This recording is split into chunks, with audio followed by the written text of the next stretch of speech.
Well, for more on the tariffs and trade deals, Carlo Dade joins me. He's director of the Trade and Investment Center at the Canada West Foundation. Welcome, Carlo. Afternoon, or evening, sorry.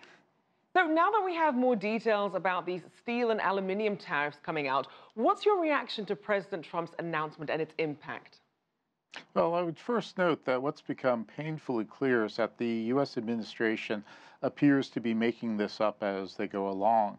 If we think back to 2002 and the George Bush administration, that administration launched 30% tariffs on steel and aluminum, but the announcement was well prepared. It was a bad idea, but at least it was thought through.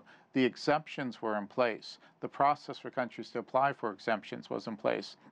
Canada, Mexico were excluded from day one. So there was clarity with this. But what we're seeing with this announcement is we had no idea in Canada as to whether or not we would be included or excluded up to the very last minute.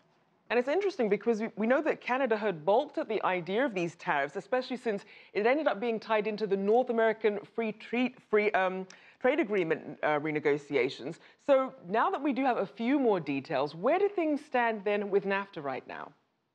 So anything with the NAFTA negotiations going on, anything that touches on trade will obviously impact the negotiations. But again, the administration, Donald Trump came up with the idea of tying this into NAFTA, it appears, after he made the announcement on the tariffs.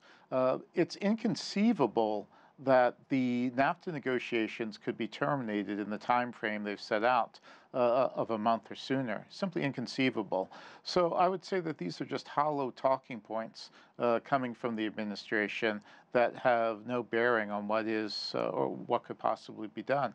I would also note that the tariffs are put in place for U.S. national security concerns, Section 232 of the 1964 Trade Act. So if you have Canada, which is a recognized secure supplier for the U.S.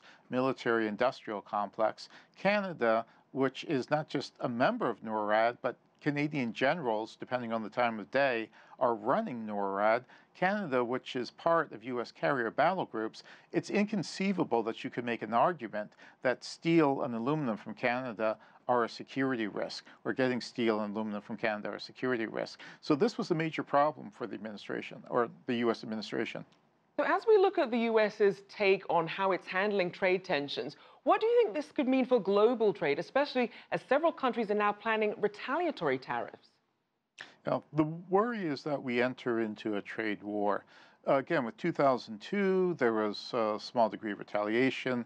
There were cases brought at the WTO, but the Bush administration didn't really fight that hard for the tariffs. We have to remember that they also launched tariffs in March of 2002 in advance of midterm elections in the U.S. The following November. So I think once the midterms pass, there's a possibility that the purpose of the tariffs will have been served if indeed this administration is strategic enough to think about using the tariffs in that way.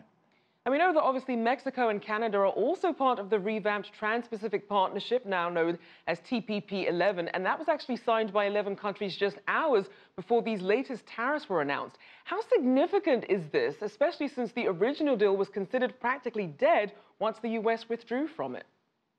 Now, so for Canada and Mexico, we actually do better in a Trans-Pacific Partnership Agreement without the Americans. We take market share from the Americans throughout TPP countries, but most certainly in places like Japan and Vietnam. This will have significant impacts, especially on the U.S. agriculture and commodity exporters. So the hope here by Japan and others is that this serves as an object lesson to the U.S. in the cost of rejecting open and fair trade. And it's not just the tariffs. It's our ability in Canada and Mexico to form supply chains with Japan, with Vietnam, with Chile to sell into the market. We're going to be in these countries and, more importantly, in these supply chains. It's going to be difficult for the Americans to catch up. Nothing can replace NAFTA, but in a day of bad news, this is certainly significant good news.